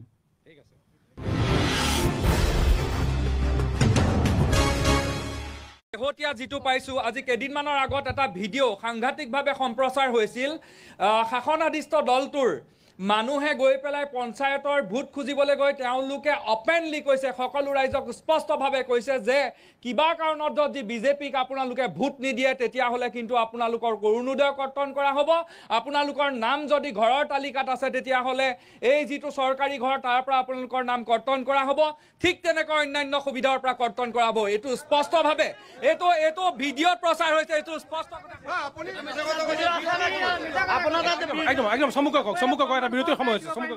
মই ক'ব বিচাৰিছোঁ যে প্ৰথমতে ক'ব বিচাৰিছোঁ তেওঁলোকে কংগ্ৰেছ দলৰ সমৰ্থিত ব্যক্তিসকলে ক'লে যে উন্নয়ন হোৱা নাই। উন্নয়ন হৈছে কি নাই সেই সম্পৰ্কত মই ক'ব বিচৰা নাই, কিন্তু বিজেপি নেতৃত্বাধীন চৰকাৰ অসম আৰু কেন্দ্ৰত আৰম্ভ হোৱাৰ পৰা পৰিৱৰ্তন হৈছে। ৰকিবুল হুছেইন ডাঙৰীয়া যেতিয়া বনমন্ত্ৰী আছিলে তেতিয়া কাজিৰঙাত গড় নিধন হৈছিলে। বিজেপি নেতৃত্বাধীন চৰকাৰ চলা দিনত কাজিৰঙাত গড় হত্যা নহয়। গ্ৰাম্যাঞ্চলত 47,000 কিলোমিটাৰ ৰাস্তা পকী হৈছে। তাৰে এটা জ্বলন্ত উদাহৰণ হিচাপে ক'ব বিচাৰিম, ৰূপহীৰ পৰা নগাঁৱৰ পৰা ৰূপহী সংযোগী পথখন যে আছিলে জৰাজীৰ্ণ অৱস্থা আছিলে, সেই ৰাস্তাৰে আমি যাব নোৱাৰো। আজি সেই ৰাস্তাৰ কি পৰিৱৰ্তন? মই বিজেপিৰ কৰ্মীগৰাকীক ক'ব বিচাৰিছোঁ যে পঞ্চায়ত নিৰ্বাচনটো কাজিৰঙাৰ গড়ে খেলিব আহিছেনে নে আমাৰ অসমৰ আৰু নগাঁৱৰ ৰাইজে খেলিব আহিছে? আপুনি যে অসমৰ গড়ৰ কথা, কাজিৰঙাৰ গড়ৰ কথা কৈ আছে, আপুনি পঞ্চায়ত নিৰ্বাচনটোত পঞ্চায়তত কোনটো পঞ্চায়তত কিমান উন্নতি কৰিছে, কিমান উন্নয়ন কৰিছে বিজেপি? কাজিৰঙা নগাঁও নহয়, অসমৰ গৌৰৱ। কাজিৰঙা নগাঁও নহয়, অসমৰ গৌৰৱ। আজি বিজেপি নেতৃত্বাধীন চৰকাৰৰ এই বাইদেউগৰাকীয়ে ক'লে অৰুণোদয় ব্যৱস্থাটো যিটো আপোনালোকে কৰিছে, হিতাধিকাৰী সৃষ্টি কৰাৰ যিটো ব্যৱস্থা কৰিছে, অসমখন হিতাধিকাৰীয়ে শেষ কৰি পেলাইছে। 1 নম্বৰ কথা। 2 নম্বৰ কথা, অৰুণোদয় 1200 টকাটো যেতিয়া আপোনালোকে দিয়ে, 1250 টকা দিয়ে হ'বলা, 1250 টকাটো দিয়াৰ পাছত 1000 টকা চিলিণ্ডাৰটোতে গুচি যায়। এক মিনিট ৰহক বাইদেউ, মই কৈ লওঁ তাৰপিছত আপুনি ক'ব। এতিয়া কথাটো হ'ল আপোনালোকে কংগ্ৰেছ চৰকাৰৰ সূতাৰ ৰাজনীতিটো আপোনালোকে হাঁহে, কিন্তু কংগ্ৰেছে যে মহিলাসকলক সূতা দিছিলে সেই সূতাৰে মহিলাসকলৰ যি স্কিল ডেভেলপমেণ্ট আছিলে সেই তাঁতশালৰ সেই আমাৰ কাপোৰবিলাক সেইবোৰ কিন্তু সৃষ্টি হৈছিলে আপোনালোকে পাহৰি গৈছে গতিকে কংগ্ৰেছৰ সূতাক নাহাৰিব অৰুণোদয় কিন্তু আমাৰ অসমীয়া ৰাইজক এলেহুৱা কৰি পেলাইছে আপোনালোকৰ হিতাধিকাৰী সৃষ্টি আমাৰ অসমীয়া ৰাইজক এলেহুৱা কৰি পেলাইছে গতিকে হিতাধিকাৰী সৃষ্টি কৰাৰ কথা নকব আৰু অৰুণোদয়ৰ কথা কৈ পেলাই আপোনালোকে পঞ্চায়তৰ নিৰ্বাচনৰ প্ৰচাৰ চলাবলৈ কেতিয়াও নাহিব আচ্ছা মহিলাৰ কথা কৈছে যেতিয়া মই নিশ্চিতভাৱে এটা কথা ক'বই লাগিব আৰু আমাৰ সন্মানীয় বাইদেউগৰাকীক মই এটা কথা শুনিলো আপুনি হয়তো তথ্য নজনাকে কৈছে মাননীয় মুখ্যমন্ত্ৰী হিমন্ত বিশ্ব শৰ্মা ডাঙৰীয়াই কেইদিনমানৰ আগতে 1 এপ্ৰিলৰ দিনাখন বিহালীত আপোনাৰ নাৰীৰ সবলীকৰণৰ আমাৰ গাঁৱৰ মহিলাসকলৰ গছ পুলি শুকাই মৰহি গ'ল আমাৰ গাঁৱৰ মহিলাসকলৰ গছ পুলি শুকাই মৰহি গ'ল তথাপিও কিন্তু লাখপতি বাইদেউ কোনো নহ'ল মহিলাগৰাকীয়ে যিহেতু কৈছে মই মহিলাৰ পৰা উত্তৰটো ল'ব বিচাৰিছোঁ হয় ফাৰ্ষ্ট কথা আপোনালোকৰ পৰাই কৈছিলে যে সকলোৱে পালে সেইটোৱে মই ক্লিয়াৰ কৰিছোঁ যে নাই পোৱা আৰু দ্বিতীয় কথাটো হৈছে বিহালী দিছে কিন্তু নগাঁৱত পাইছে নেকি সেইটো আপোনালোকে দেখাওকচোন মই কৈছোঁ যে পাইছে নে নাই পোৱা উত্তৰটো কৈছোঁ যে নাই পোৱা যিটো নাই পোৱাটো আপোনালোকে কৈ দিলে আমি পাব নোৱাৰোঁ আৰু দ্বিতীয় কথাটো শুনক এটা কথা শুনি লওক আমি কোনো পাৰ্টি নহয় চব প্লিজ এনেকৈ কথা নক'ব আমি যিটো পাইছোঁ নোপোৱাৰ পৰা আপুনি প্ৰশ্ন সুধিছে মই সেইটোৰ পৰা উত্তৰ দিছোঁ ইয়াত মই কোনো পাৰ্টিৰ হৈ পেলাই অহা নাই আপোনালোকে যেনেকৈ ধৰণৰ ফায়াৰ কৰিছে দিছ ইজ কিয় পাব্লিকক কথা ক'ব নিদিবা নেকি পাব্লিকক কথা ক'ব নিদিবা নেকি কি তেনেহ'লে কিয় ইমান ডমিনেট কিয় কৰিছে কিয় ডমিনেট কৰিব কুৱেশ্যনটো হ'ল পাইছে নে নাই নাই পোৱা দ্যাটছ ইট ঠিক আছে that's it she is not satisfied with your হয় মহিলাৰ কথা ক'লে আমাৰ কিন্তু প্ৰথম মনলৈ অহা কথাটো হৈছে মাননীয় মুখ্যমন্ত্ৰী হিমন্ত বিশ্ব শৰ্মাই দুদিনমান আগত পঞ্চায়তৰ মিটিং কৰিবলৈ গৈ অসমৰ প্ৰতিগৰাকী মহিলাক অপমানিত কৰিছে আৰু তেওঁ কৈছে যে কংগ্ৰেছৰ দিনত অসমৰ মহিলাসকলে চাকৰি বক্ৰ পথৰে অৰ্থাৎ অসমীয়া ছোৱালীয়ে কি বেয়া কাম কৰি পেলাই কংগ্ৰেছৰ কোনোবা নেতা পালি নেতাৰ লগত শুই পেলাই কি অসমীয়া মানুহে চাকৰি পাইছে নেকি আৰু যিখন বিপ্লৱ শৰ্মাৰ প্ৰতিবেদন এখন কোনো প্ৰতিবেদন নহয় বিপ্লৱ শৰ্মাৰ সেইখন হিমন্ত বিশ্ব শৰ্মাৰ শ্ৰুতলিপি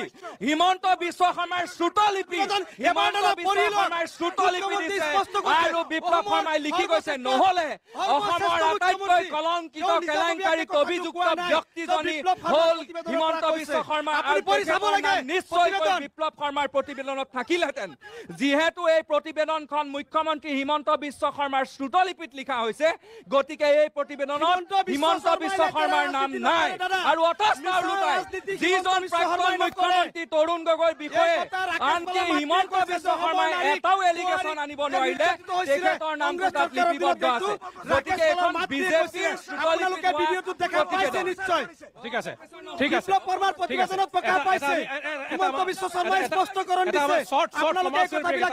বিৰতিৰ পিছত পুনৰ উভতি আহিম আমি দেখুৱাই আছো পঞ্চায়ত 2025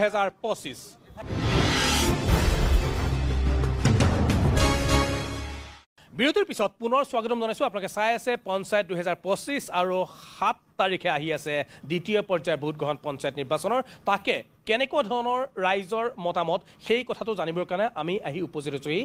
নগাঁৱৰ যি উৰিয়া গাঁও আছে সেই উৰিয়া গাঁৱত আমি আহি উপস্থিত হৈছোঁহি মোৰ সৈতে এগৰাকী বাইদেউ আছে বাইদেউ একদম সময় আমাৰ কম হৈ আহিছে লাহে লাহে কম হৈ আহিছে কাউণ্টডাউনটো আৰম্ভ হৈ গৈছে অনুষ্ঠান আমি সামৰিব লাগিব কেনেকুৱা ধৰণৰ মন্তব্য কৰিব আপুনিও এগৰাকী প্ৰাৰ্থী আৰু আপুনি কি মন্তব্য কৰিব গোটেই বিষয়টোৰ ওপৰত হয় প্ৰথমতে মই সকলোকে ধন্যবাদ জনাইছোঁ মই প্ৰথমে এটাই অনুৰোধ কৰিম যে আমাৰ যিখিনি বিজেপি দলৰ সদস্য আছে বা বিৰোধী সদস্য আছে সকলোৱে কথাখিনি মন দি শুনাৰ পিছত প্ৰতিক্ৰিয়া প্ৰকাশ কৰিব অযথা হুলস্থুল কৰিব নালাগে মোৰ নাম সীমা দেৱী মই 4 নম্বৰ পুৰণিগুদাম জিলা পৰিষদৰ প্ৰাৰ্থী মই ৰাইজৰ কাম কৰিবলৈ আগবাঢ়ি আহিছোঁ ভাৰতীয় জাতীয় কংগ্ৰেছ দলৰ পৰা গতিকে মই ৰাইজৰ মাজত সোমাইছোঁ আৰু আশা ৰাখিছোঁ ৰাইজে মোক নিশ্চয় সঁহাৰি জনাব আৰু জনাইছে ইতিমধ্যে কাৰণ মই বিভিন্ন ভয় ভাবুকি মই জ্বলন্ত প্ৰমাণ কাৰণ আজি আমাৰ ঘৰত আজি 10-12 দিনমানৰ আগতে মানে গোটেই আমাৰ নগাঁও পুলিচ কামপুৰ থানা পুলিচ পুৰণিগুদাম পুলিচ পাৰঘাট থানা পুলিচ মানে চামগুৰি পুলিচ ৰবা কথা ক'বলৈ দিয়া শুনি লোৱা মই প্ৰমাণ দিম নহয় মই জ্বলন্ত প্ৰমাণ তাৰপিছত ৰাতি 1:20 হৈছে আমাৰ মানে হেৰি কৰিছেগৈ গৈ পেলাই যে আপোনালোকৰ ঘৰত অপৰাধী আছে অপৰাধী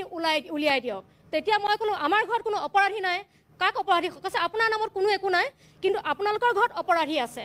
তাৰপিছত বহুত সময় মই দুৱাৰ খুলি দিয়া নাই, তেওঁলোকে JCB আনিছে যে আপুনি যদি দুৱাৰ খুলি নিদিয়ে তেনেহ'লে আমি দুৱাৰ ভাঙি দিম। তাৰপিছত মই ভয় কৰা নাই। আমাৰ গাঁওবুঢ়া আহিলে, তেখেত আহি পেলাই মোক ক'লে যে আঁতৰৰ পৰা কৈছে বাহিৰৰ পৰা। এওঁলোক কিন্তু মানে বাহিৰৰ ওপৰৰ পৰা মানে পাৰ হৈ আহিছে। আমাৰ CCTV ফুটেজ আছে সম্পূৰ্ণ, আমি ৰাতিয়ে প্ৰচাৰ কৰিছোঁ গোটেইখিনি। তাৰপিছত বাহিৰৰ পৰা পাৰ হৈ আহিছে, আহি মানে গিলত মাৰিছে, ধম ধম মাৰিছে। মই ভয় মানে যিটো আমি কওঁ যে সাধাৰণতে অভিযোগ উঠি আছে যে ভয় ভাবুকি এটা দেখুৱাই আছে, সেইটো আপুনি জ্বলন্ত প্ৰমাণ। এতিয়া প্ৰশ্নটো এইটো হৈছে য'ত জিতু গোস্বামী আছে,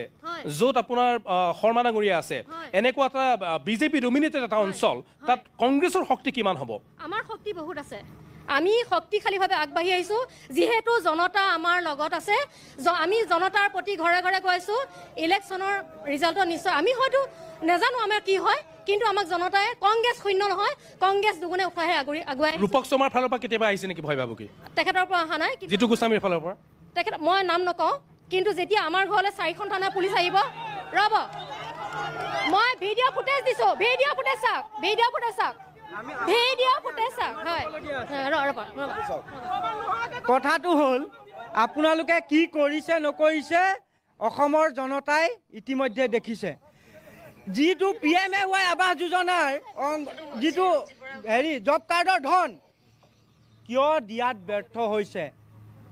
হিতাধিকাৰীসকলে কিয় সেই ধনটো নাপালে? ভিডিঅ' ফুটেজ আছে মোৰ লগত।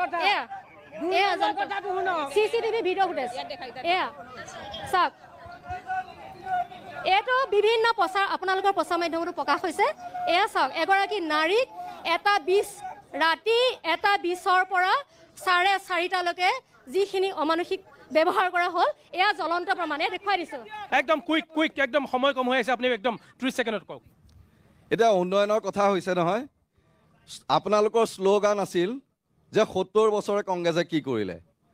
মই গাঁৱলীয়া মানুহ, গাঁৱলীয়া ভাষাত ক'ম, 70 বছৰে কংগ্ৰেছে 50 টকাত দালি খুৱাইছিলে, আৰু আপোনালোকে 10 বছৰত কৰি দেখুৱালে 110 টকা।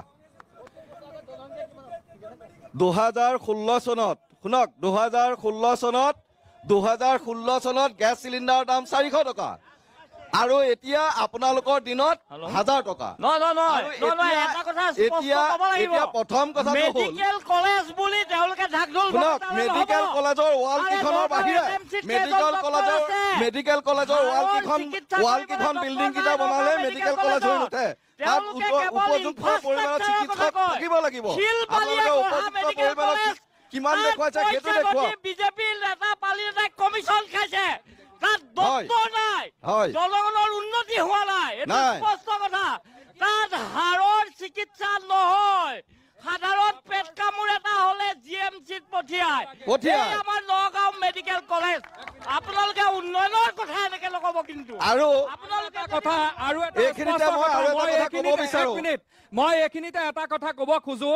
ডক্টৰ সুৰজিৎ ভাগৱতী, তেখেত নগাঁও মহাবিদ্যালয়ৰ এগৰাকী সন্মানীয় অধ্যাপক। তেখেতৰ দুগৰাকী সন্তানৰ ভিতৰত সৰুগৰাকী সন্তান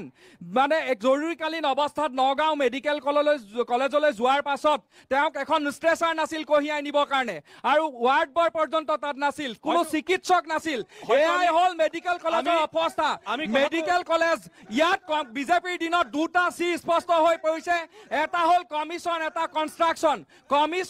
কনষ্ট্ৰাকশ্যন ফৰ কমিশ্যন। ঠিক আছে, আমি construction is not for development. ইয়াত উন্নয়নৰ কাৰণে কনষ্ট্ৰাকশ্যন কৰা হোৱা নাই, ইয়াত কনষ্ট্ৰাকশ্যন কৰিছে মাত্ৰ কমিশ্যনৰ কাৰণে, আৰু সেইটো স্পষ্ট ৰূপত ধৰা পৰিছে। সময় আমাৰ কম হৈ আহিছে। এজন জ্যেষ্ঠ নাগৰিক আছে আমাৰ সৈতে, একদম কুইক ৰিয়েকশ্যন। 7 তাৰিখে কি হ'বলৈ গৈ আছে, কেনেকুৱা ধৰণৰ ৰাজনীতি দেখিছে নগাঁৱত?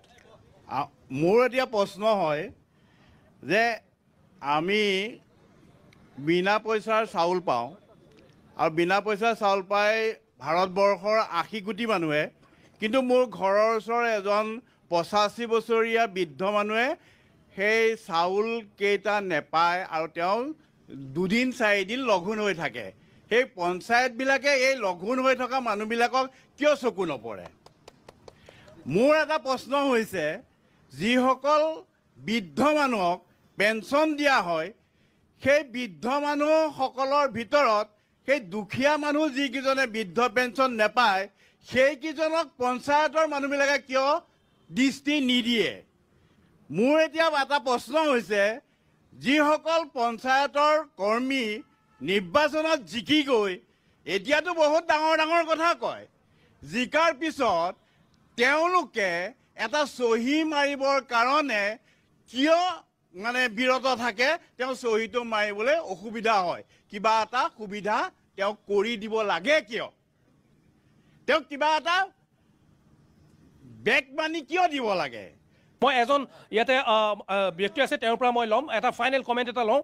কেনেকুৱা ধৰণৰ দেখিছে? উন্নয়নৰ বিষয়ত আলোচনা হৈ আছে, বিৰোধীও কৈছে, বিজেপি পক্ষও কৈছে, কংগ্ৰেছেও কৈছে। এইবাৰ আমি এটা সাধাৰণ নাগৰিক হিচাপে সিদ্ধান্ত লৈছোঁ, যিসকল শিক্ষিত প্ৰাৰ্থী,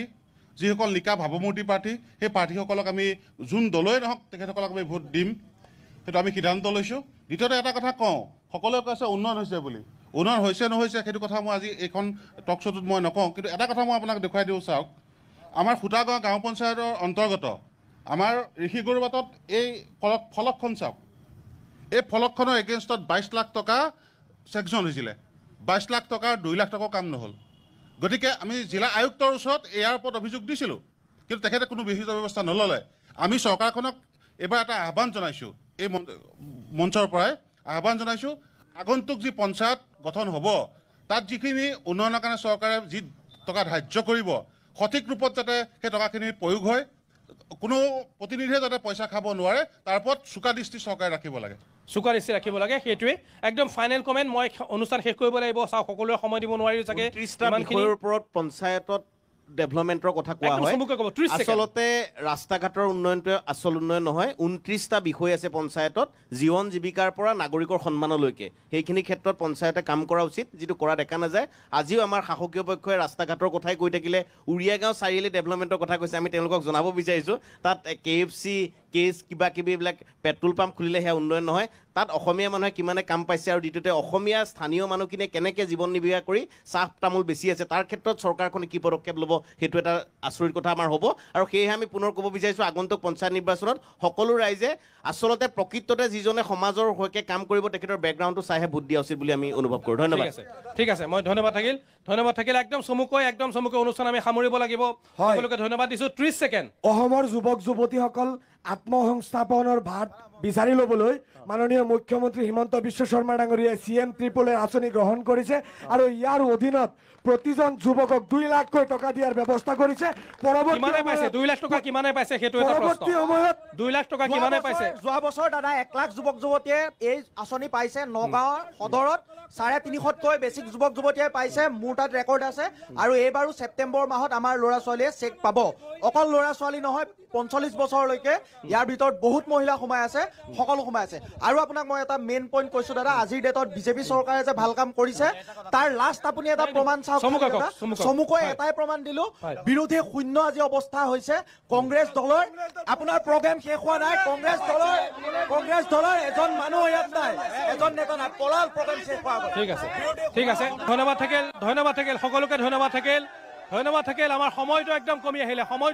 আহিলে। এয়াই হৈছে এটা পৰিস্থিতি আগন্তুক নিৰ্বাচনক লৈ। এতিয়া বৰ্তমান মধ্য অসম আৰু নামনি অসমত যি মাৰাথান যি নিৰ্বাচনী জ্বৰ, সেই নিৰ্বাচনী জ্বৰ অব্যাহত আছে। 7 তাৰিখে ইয়াতে ভোট গ্ৰহণ হ'ব, 11 তাৰিখে ভোট গণনা, আৰু তাৰ পিছতেই সমগ্ৰ দৃশ্যপট স্পষ্ট হৈ পৰিব যে আগন্তুক 5টা বছৰৰ কাৰণে কোনে কাক ক্ষমতা দিব বিচাৰে।